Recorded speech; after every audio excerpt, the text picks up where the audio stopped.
흉년은 한 번 들면 들판만 마르는 것이 아니었습니다. 사람의 속도 같이 타들어갔습니다. 한양에서 멀지 않은 고을, 비탈 아래 넓은 기와집이 하나 있었습니다. 문간만 보면 번듯한 양반가였습니다. 하지만 그 집 사랑채 기둥은 밑동이 썩어 있었고 안채 부엌 아궁이는 며칠씩 냉기를 품고 있었습니다. 최씨 집안이었습니다. 대대로 그립던 집안이라 했으나 몇 해째 과거에 붙는 이 하나 없었고 전답은 이미 절반 넘게 남의 손에 넘어가 있었습니다. 그런데도 집안 어른들은 체면만은 놓지 못했습니다. 마을 잔칫날이면 낡은 도포를 새 것처럼 다려입고 제사날이면 없는 쌀을 구워다 흰밥을 지었습니다. 그 모든 허울의 값은 고스란히 빚이 되어 쌓였습니다. 그러던 어느 날 빚쟁이가 대문 앞에 섰습니다. 이번 달 안에 못 갚으면 논문서 떼가겠소. 윤씨 부인의 얼굴이 사나워졌습니다. 양반가 대문 앞에서 무슨 망발이요. 망발이 아니라 문서지요. 빚쟁이는 웃지도 않았습니다. 그때 사랑방에 앉아있던 큰아들 최대성이 작게 혀를 찼습니다. 이젠 진짜 끝이구먼. 작은아들 진목은 말없이 아랫목만 바라보았습니다. 집안이 기운 것은 어제 오늘 일이 아니었지만 그날만큼은 모두가 알았습니다. 이제 더는 감출 수 없다는 것을. 며칠 뒤 윤씨 부인은 중매를 업으로 삼는 노파 하나를 불렀습니다. 노파는 눈이 잔꾀로 반짝이는 사람이었습니다. 부인마님, 세상 일이란 것이 꼭 돈으로만 갚아지는 건 아니지요. 빙빙 돌리지 말고 말해라. 남쪽 산골에 최서방 빈문서를 쥔 집이 하나 있습니다. 그 집도 형편이 말이 아니온데 딸 하나가 있지요. 윤씨 부인의 눈썹이 꿈틀했습니다. 딸? 네. 혼처를 찾기엔 집안이 너무 기울었고 그렇다고 그냥 두면 빚이 목을 조일 터. 서로 급한 사정이니 혼인으로 묶으면 문서도 깔끔합니다. 최씨 집은 급했고 그 산골 집은 더 급했습니다. 결국 말은 빠르게 오갔고 날짜도 빠르게 잡혔습니다. 누가 어떤 마음인지 묻는 사람은 없었습니다. 그저 빈문서가 어디로 가고 누가 누구 집 사람이 되는지만 정해졌을 뿐이었습니다. 그렇게 연화가 들어왔습니다. 혼례날도 번듯하지 못했습니다. 가마 대신 낡은 수레가 왔고 풍악 대신 소리 없는 바람만 마당을 스쳤습니다. 붉은 혼례 치마를 입은 연화는 얼굴이 희고 눈이 맑았습니다. 하지만 누구도 예쁘다 말하지 않았습니다. 그날 그 집 식구들이 본 것은 새 며느리가 아니라 빈문서가 치워진 자리였으니까요. 윤씨 부인은 처신사도 차게 했습니다. 너는 이 집에 은혜 입고 들어온 줄 알아라. 연화는 조용히 고개를 숙였습니다. 정씨, 큰 며느리는 연화의 손을 훑어보며 피식 웃었습니다. 고운 손이네. 며칠이나 갈까? 연화는 그 말에도 아무 대꾸가 없었습니다. 진목은 잠깐 그녀를 보다가 시선을 떨궜습니다. 그 역시 알고 있었습니다. 이 혼사가 사람의 정으로 맺어진 것이 아니라는 걸. 그날 밤 연화는 새방에 앉아 낯선 방 천장만 오래 바라봤습니다. 진목이 한참 뒤에야 입을 열었습니다. 미안하오. 연화는 놀란 듯 그를 봤습니다. 내 뜻은 아니었소. 허나 내 뜻이 아니라 해서 당신 마음이 덜 다칠 리는 없겠지. 연화는 잠시 머물다 아주 천천히 고개를 저었습니다. 괜찮다는 뜻 같기도 했고 아무 말도 하지 않겠다는 뜻 같기도 했습니다. 진목은 그날 처음 알았습니다. 이 여인이 말이 없는 게 아니라 할 말을 삼키는데 익숙한 사람이라는 걸. 시집살이는 다음 날 바로 시작됐습니다. 새벽 닭이 울기 전 일어나 우물에서 물을 길어왔고 부엌에 불을 붙이고 쌀독 바닥을 긁어죽을 쑤었습니다. 곳간 사정이 얼마나 비참한지는 며칠 안 되어 다 알 수 있었습니다. 쌀독엔 쌀보다 먼지가 많았고 장독은 비어가는데 메주 냄새보다 곰팡이 냄새가 더 짙었습니다. 정 씨는 혀를 차며 말했습니다.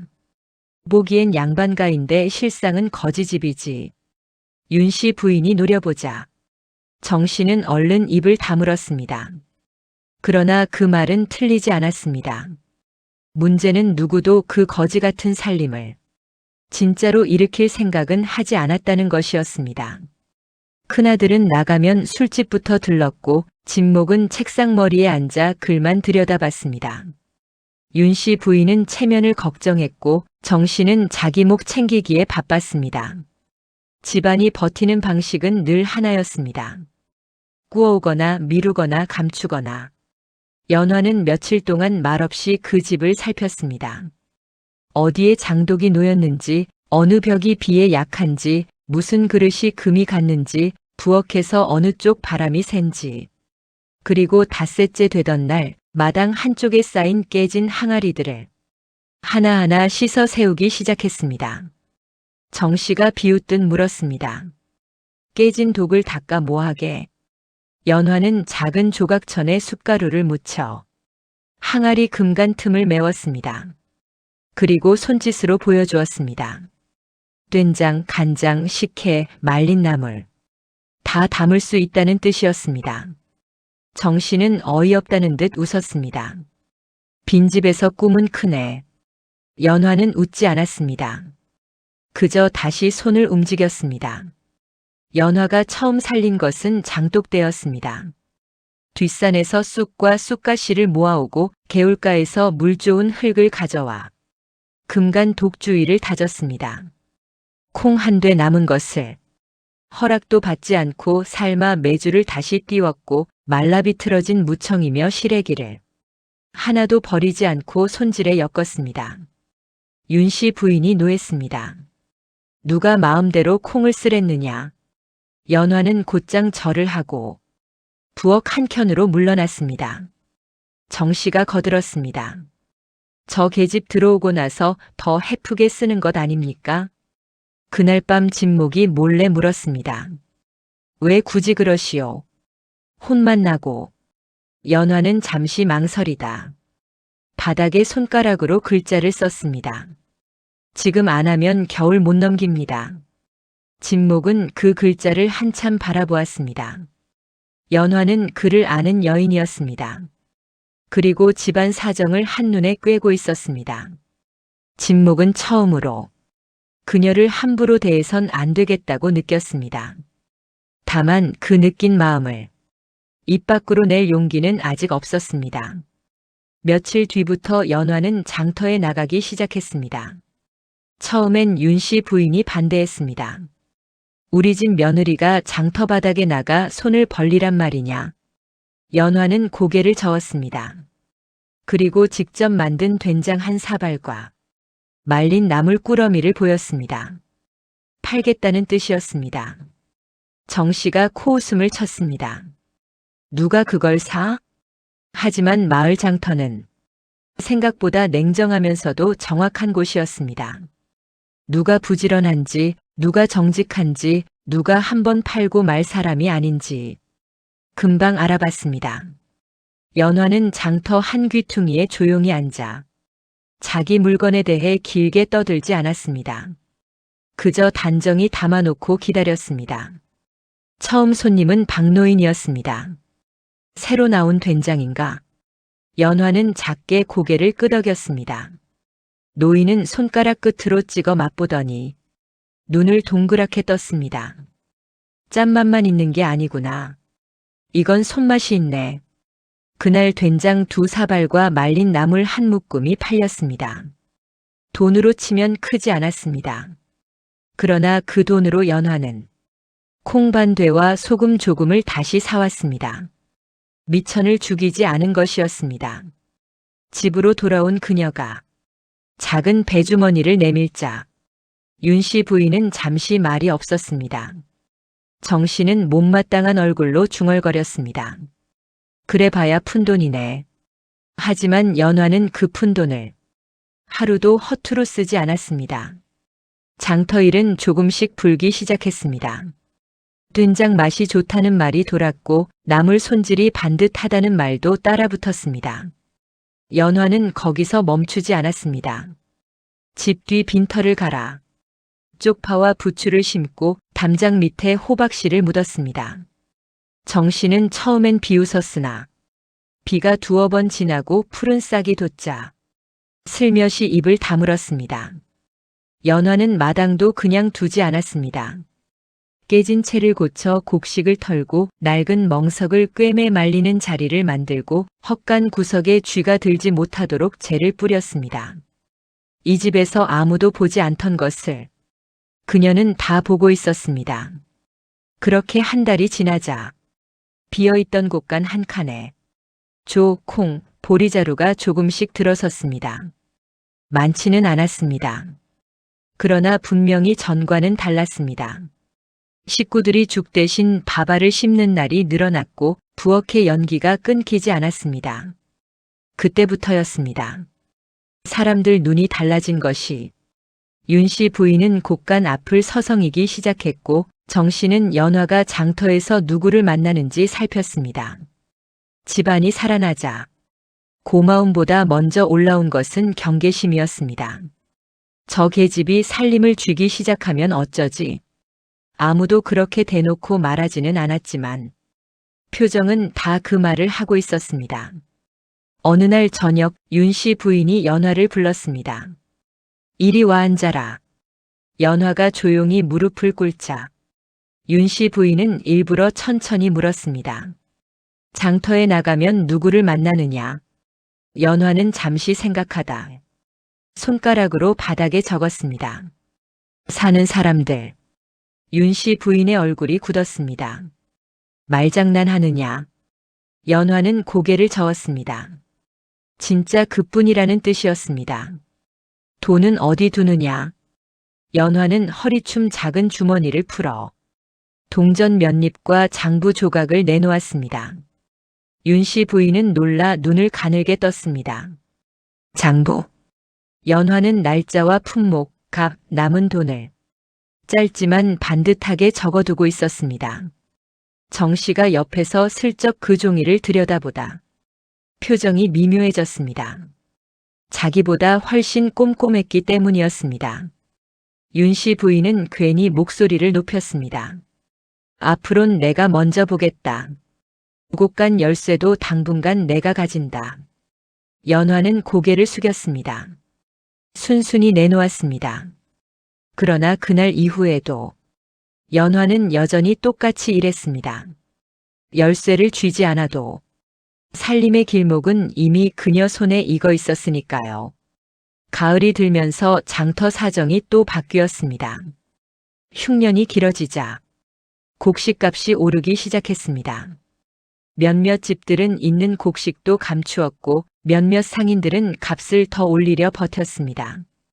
최 씨 집안처럼 하루하루 위태로운 집에겐 작은 오름도 큰 재앙이었습니다. 그런데 연화는 뜻밖의 제안을 했습니다. 그녀는 집목 앞에 지프로 엮은 작은 새끼줄 꾸러미와 말린 호박, 메주, 장부를 펼쳐놓았습니다. 그리고 바닥에 썼습니다. 지금 팔지 말고 바꾸어야 합니다. 바꾼다. 연화는 끄덕였습니다. 돈으로 곡식을 사면 비쌀 때였고 대신 장과 나물, 바느질 품으로 곡식을 맞바꾸면 손해를 줄일 수 있었습니다. 진목은 잠시 멍하니 그녀를 봤습니다. 당신이 다 생각한 것이오? 연화는 시선을 내렸습니다. 진목은 그제야 깨달았습니다. 이 여인은 그저 부지런한 정도가 아니었습니다. 살림의 흐름을 읽는 사람이었습니다. 그날부터 진목은 처음으로 장터에 연화와 함께 나가기 시작했습니다. 그리고 마을 사람들도 보았습니다. 최 씨 집 둘째 며느리가 남편보다 더 또렷하게 값을 따지고 물건을 고르는 모습을 칭찬이 돌기 시작했습니다. 최 씨 집 새아기 손이 야무지더라. 그 집 곳간이 그에 들어오고 산다더라. 소문은 칼보다 날카롭습니다. 듣는 사람에 따라 약이 되기도 독이 되기도 합니다. 최 씨 집 안에서는 그 소문이 독이 되기 시작했습니다. 정 씨는 점점 불편해졌습니다. 본래 집안 살림은 큰 며느리 손에서 돌아가야 했습니다. 적어도 겉으로는 그랬습니다. 그런데 이제 장터 사람들은 정 씨가 아니라 연화를 찾았습니다. 심지어 윤 씨 부인까지 은근히 연화에게 묻게 되었습니다. 올겨울엔 콩을 얼마나 남기면 되겠느냐? 이 장은 어느 집에 보내는 게 낫겠느냐? 그럴 때마다 정 씨 얼굴이 굳었습니다. 하루는 저녁상 앞에서 그녀가 일부러 빈정거렸습니다. 참 대단하지요. 빚 대신 온 며느리가 이젠 안주인 다 되었네요. 방안이 조용해졌습니다. 진목이 얼굴을 들었습니다. 형수님, 내가 틀린 말 했나? 집안에 제일 나중 들어온 사람이 제일 큰 소리 없이 다 쥐고 있으니 연화는 숟가락을 내려놓고 천천히 자리에서 일어났습니다. 그리고 부엌으로 들어갔습니다. 진목은 따라 나가고 싶었지만 끝내 앉은 자리에서 움직이지 못했습니다. 윤 씨 부인은 한숨을 쉬었습니다. 정 씨야 말이 심했다. 그러나 그 말은 반쯤만 꾸짖음이었습니다. 그녀 역시 속으로는 비슷한 불안을 느끼고 있었으니까요. 그날 밤 연화는 혼자 장독대 앞에 오래 앉아 있었습니다. 찬 달빛이 독뚜껑에 희게 내려앉았습니다. 진목이 조심스레 다가왔습니다. 형수 말 마음에 담지 마시오. 연화는 그를 보지 않았습니다. 대신 손가락으로 땅바닥을 쓸어 짧게 썼습니다. 저는 큰 소리 낸 적 없습니다. 진목은 말문이 막혔습니다. 연화는 다시 썼습니다. 살자고 한 일입니다. 그 5글자가 진목의 가슴을 아프게 했습니다. 그는 낮고 무겁게 말했습니다. 나도 압니다. 연화는 이번엔 손을 멈췄습니다. 진목이 말을 이었습니다. 당신이 아니었으면 우리 집은 이미 무너졌을 것이오. 나도 당신이 고맙소. 연화는 그 말을 듣고도 기뻐하지 않았습니다. 오히려 더 슬퍼 보였습니다. 고마움이 이렇게 늦게 오는 것에 이미 익숙해진 사람처럼 겨울 초입 최 씨 집 곳간은 오랜만에 든든해 보였습니다. 쌀과 보리, 콩이 자루마다 나뉘어 쌓였고 장독엔 장이 익고 있었습니다. 마을 사람들은 이제 노골적으로 말했습니다. 최 씨 집 둘째 며느리 덕에 살았다더라. 그 말이 윤 씨 부인의 귀에 들어갈 때마다 그녀 표정은 알 수 없이 굳어졌습니다. 어느 날 오래 왕래하던 친척 아주머니가 와서 말했습니다. 부인, 며느리 복이 크십니다. 저런 애는 집안 보배지요. 보배. 그 한마디가 윤 씨 부인의 마음을 찔렀습니다. 보배는 귀하지만 동시에 누구 손에 있는지가 중요합니다. 그날 밤 윤 씨 부인은 큰아들과 큰며느리를 불렀습니다. 이대로 두면 안 된다. 최대성이 물었습니다. 무얼 말씀입니까? 저 아이가 살림을 다 쥐고 있잖느냐.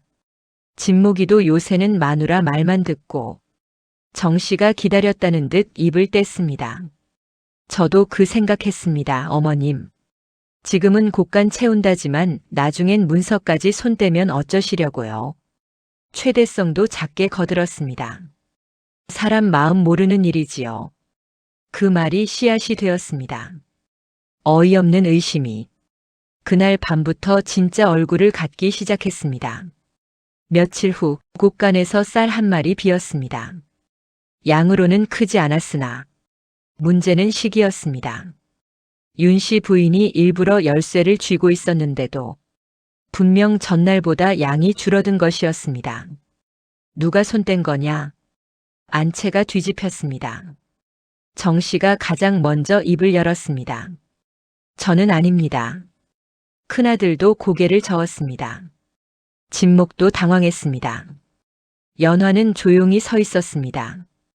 윤 씨 부인의 시선이 결국 그녀에게 꽂혔습니다. 내가 아니냐. 연화는 놀란 눈으로 쳐다보다 곧바로 고개를 저었습니다. 그런데 왜 내 방에 쌀겨가 묻어 있었지? 정 씨의 말에 모두가 돌아봤습니다.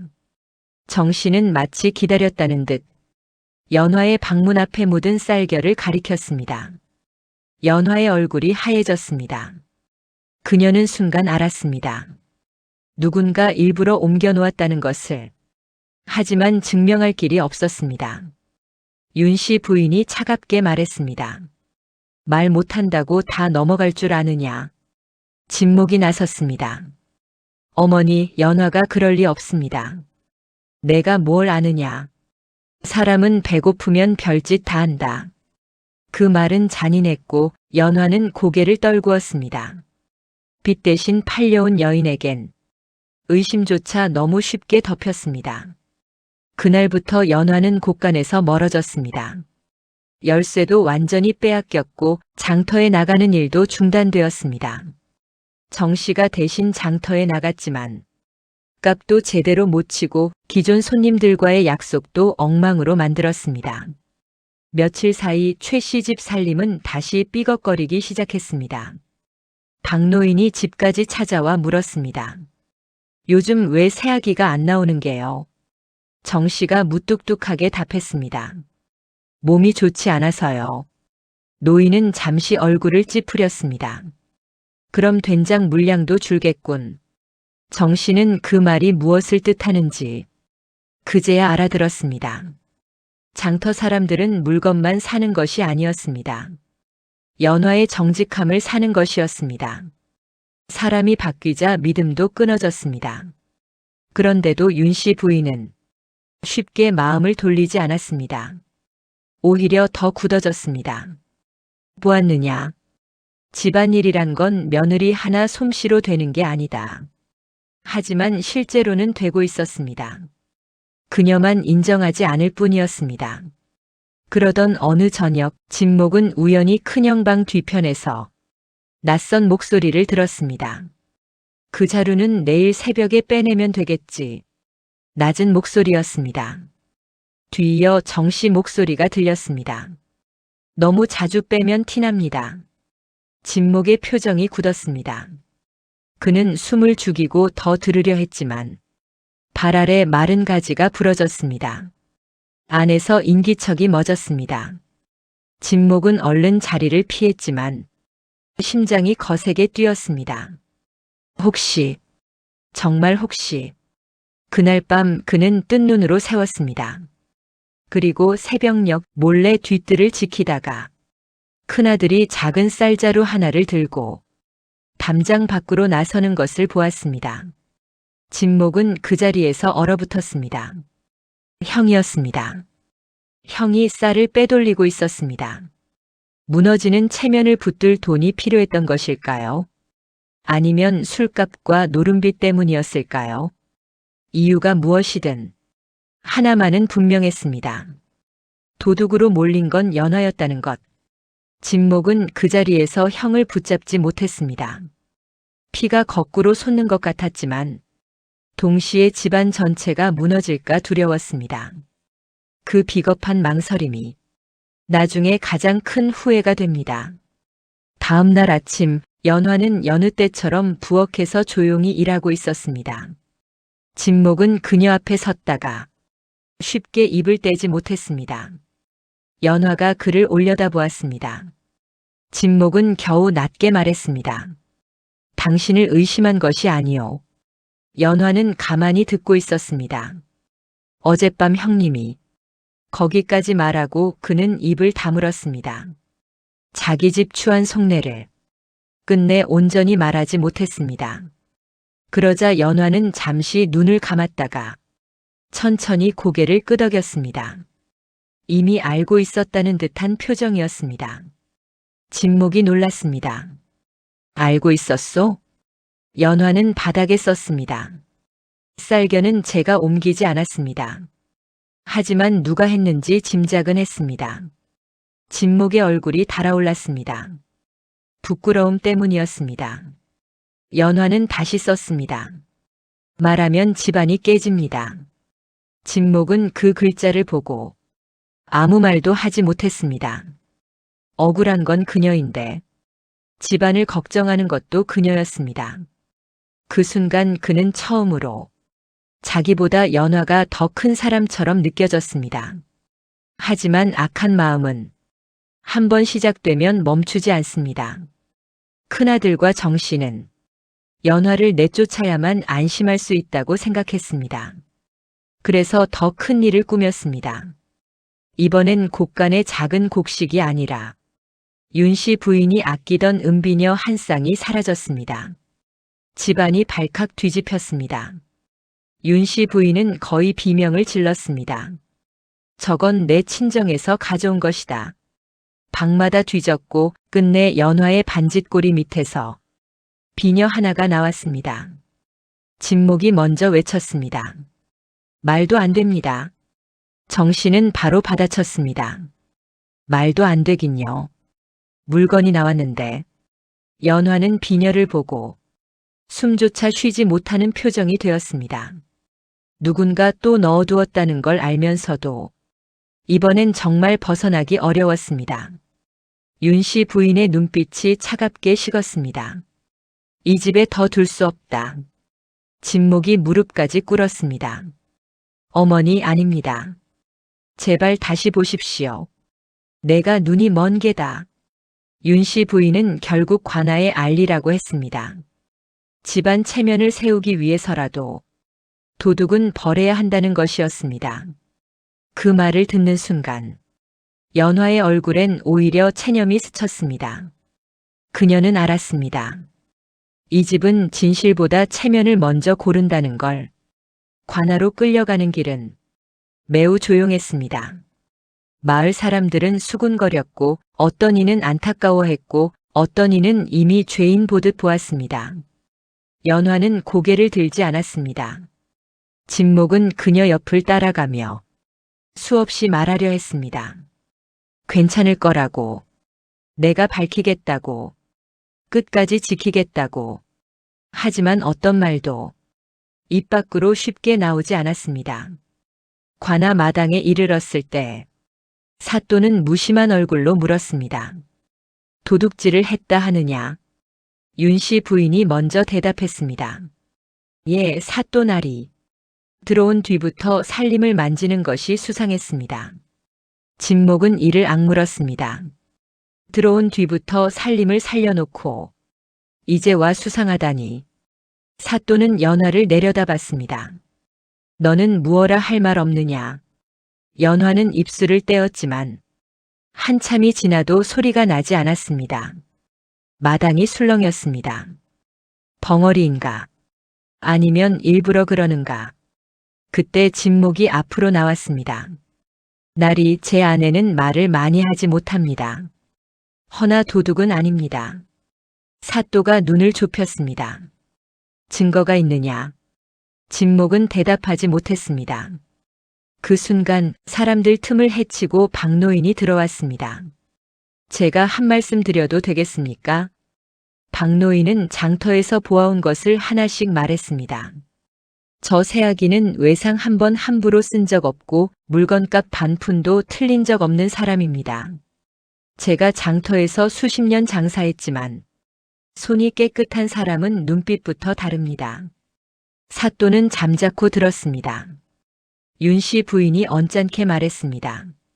장터에서 성실한 것과 집안 물건 훔치는 건 다른 일입니다.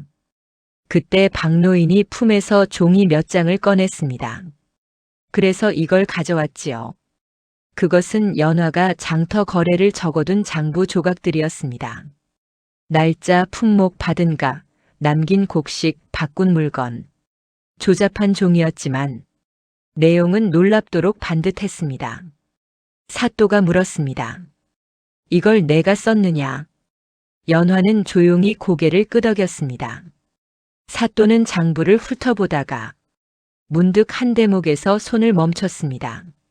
지난달 15세 쌀 한 말 반. 이건 무슨 기록이냐? 진목도 처음 보는 기록이었습니다. 연화는 떨리는 손으로 바닥을 가리켰습니다. 먹과 붓이 놓였습니다. 그녀는 아주 천천히 써내려갔습니다. 큰아주버님이 집안 쌀을 빼내셨습니다. 들키면 집안이 깨질까 숨겼습니다. 마당이 얼어붙었습니다. 윤씨 부인이 비틀거리며 돌아봤습니다. 최대성 얼굴이 하얗게 질렸습니다. 정씨가 먼저 소리쳤습니다. 거짓말입니다. 그러나 사또는 장부를 다시 들여다보았습니다. 쌀이 빈 날과 큰아들이 장터에 나타난 날, 정씨가 돈을 갑자기 쓴 날이 기묘하게 겹쳐졌습니다. 사또가 낮게 말했습니다. 큰아들을 불러 세워라. 최대성은 처음엔 잡아뗐습니다. 제가 왜 집안 쌀을 빼냅니까? 하지만 사또가 장부와 장터 상인 증언을 대조하자 점점 말이 꼬였습니다. 결국 마지막엔 술집 외상과 노름빚이 드러났습니다. 그 빚을 막으려고 집안 곡식을 몰래 팔아치운 것이었습니다. 그리고 연화가 곡간 사정을 다시 세우자 자기 죄가 드러날까 두려워 도리어 그녀를 도둑으로 몰았습니다. 비녀 역시 정씨가 넣어둔 것이 밝혀졌습니다. 정씨는 끝내 울음을 터뜨렸습니다. 다 저 사람이 들어온 뒤부터였습니다. 다들 저 사람만 칭찬하니 저는 질투였습니다. 자기 손으로 하지 못한 일을 남이 해낸 데 대한 두려움이었습니다. 윤씨 부인은 충격에 말을 잃었습니다. 사또는 엄하게 판결했습니다. 큰아들은 곡식 횡령과 거짓 진술의 벌을 받고 정씨 또한 모함한 죄를 피하지 못했습니다. 그리고 연화를 향해 물었습니다. 너는 이리 억울한 일을 당하고도 왜 진작 말하지 않았느냐? 연화는 잠시 떨리는 손으로 붓을 쥐었습니다. 모두가 숨을 죽였습니다. 그녀가 쓴 글은 짧았습니다. 이 집도 제 집이었기 때문입니다. 그 한 줄에 관아 마당이 깊이 잠잠해졌습니다. 진목은 고개를 떨구고 눈을 감았습니다. 부끄럽고 미안하고 고마워서 견딜 수가 없었습니다. 집으로 돌아온 뒤 최 씨 집안 분위기는 전과 같을 수 없었습니다. 큰아들과 정씨는 얼굴을 들지 못했고 윤씨 부인은 며칠 동안 연화를 제대로 보지 못했습니다. 그런데 사람 마음이란 참 이상합니다. 큰 잘못이 드러나면 그 잘못을 저지른 사람보다 그 진실을 드러나게 한 사람을 불편해하기도 합니다. 윤씨 부인이 딱 그랬습니다. 연화가 잘못한 것은 없었습니다. 오히려 연화 때문에 집안은 더 큰 망신을 면했습니다. 그럼에도 윤씨 부인은 연화 앞에 설 때마다 자기 부끄러움이 거울처럼 비치는 것 같았습니다. 그래서 어느 날 저녁 그녀는 연화를 불렀습니다. 내가 이 집을 살린 건 맞다. 연화는 가만히 듣고 있었습니다. 허나 이 집에 계속 있는 것이 너에게도 우리에게도 좋지 않을 수 있다. 진목이 얼굴을 들었습니다. 어머니, 조용히 하거라. 윤씨 부인은 끝내 연화를 똑바로 보지 못한 채 말했습니다. 관아까지 갔던 며느리라 소문이 좋지 않다. 너도 다른 곳에서 새로 시작하는 게 그 말은 결국 나가 달라는 뜻이었습니다. 방 안이 싸늘해졌습니다. 연화는 잠시 가만히 앉아 있다가 아주 천천히 고개를 숙였습니다. 거절도 하지 않았고 매달리지도 않았습니다. 그 태도가 오히려 윤씨 부인의 가슴을 더 저미게 했습니다. 그날 밤 진목은 처음으로 어머니에게 맞섰습니다. 이건 아닙니다. 윤씨 부인이 노려봤습니다. 무엇이 아니란 말이냐? 연화를 내보내는 것 말입니다. 내보낸다 하지 않았다. 다만 이 집과 저 아이를 위해. 누구를 위한 겁니까? 연화를 위해서입니까? 아니면 어머니 체면을 위해서입니까? 그 말에 윤씨 부인의 얼굴이 굳었습니다. 진목은 숨을 고르고 계속 말했습니다. 연화가 빚 대신 들어왔을 땐 사람 취급도 안 하시더니 집안 살리니 두려워하셨습니다. 누명 쓰니 믿지도 않으셨고요. 이제 진실이 밝혀졌는데도 내보내시겠다니 그게 어찌 옳습니까? 윤씨 부인은 처음엔 화를 냈지만 끝내 아무 말도 하지 못했습니다. 왜냐하면 그 말이 다 맞았기 때문입니다. 그날 밤 윤 씨 부인은 처음으로 혼자 오래 울었습니다. 누구 앞에서가 아니라 자기 부끄러움 앞에서 우는 울음이었습니다. 다음 날 새벽 연화는 짐을 싸지 않았습니다. 대신 평소처럼 일찍 일어나 부엌에 불을 지폈습니다. 물을 데우고 쌀을 씻고 장독 뚜껑을 열어 장 상태를 보았습니다. 마치 아무 일도 없었던 사람처럼 진목이 다가와 물었습니다. 왜 짐을 안 싸시오?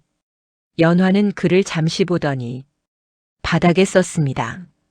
이 집 아침밥은 누가 합니까? 진목은 그 글자를 보며 웃어야 할지 울어야 할지 몰랐습니다. 그러다 결국 말했습니다. 이젠 내가 하겠소.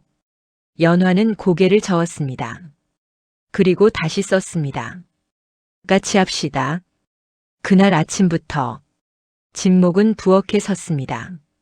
장작을 패고 물을 길고 곡식을 나르고 연화가 하는 일을 하나씩 배웠습니다. 마당을 지나던 윤 씨 부인은 그 모습을 보고 한참 멈춰 섰습니다.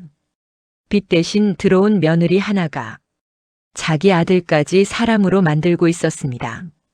그 사실이 뼈아프면서도 고마웠습니다.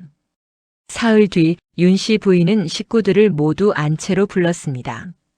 큰아들과 정 씨도 불려왔습니다. 다들 잔뜩 긴장한 얼굴이었습니다. 윤 씨 부인은 한참 말이 없었습니다.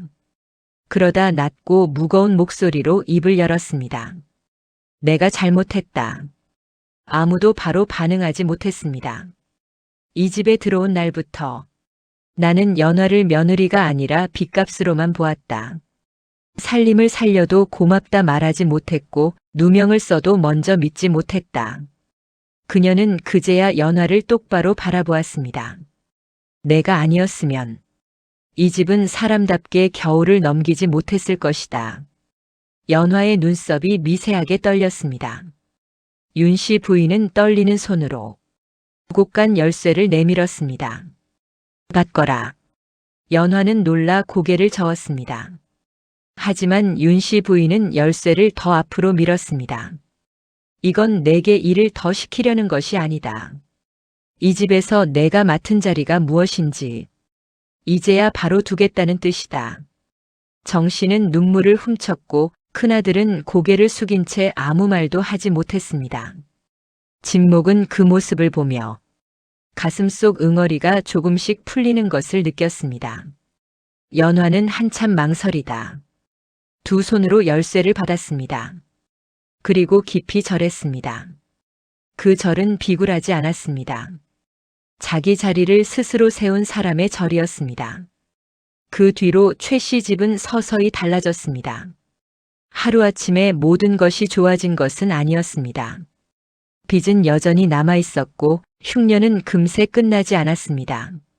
하지만 집안은 이제 감추고 미루는 대신 함께 버티는 법을 배우기 시작했습니다. 큰아들은 노름을 끊고 남은 전답을 직접 돌보게 되었습니다. 정 씨는 처음엔 어색해했으나 연화에게 장 담그는 법과 장터 셈법을 배웠습니다. 진목은 글만 읽는 사람이 아니라 곡식 무게도 재고 장작도 패는 사람이 되었습니다. 그리고 윤 씨 부인은 손님이 올 때마다 이전처럼 체면만 차리지 않았습니다.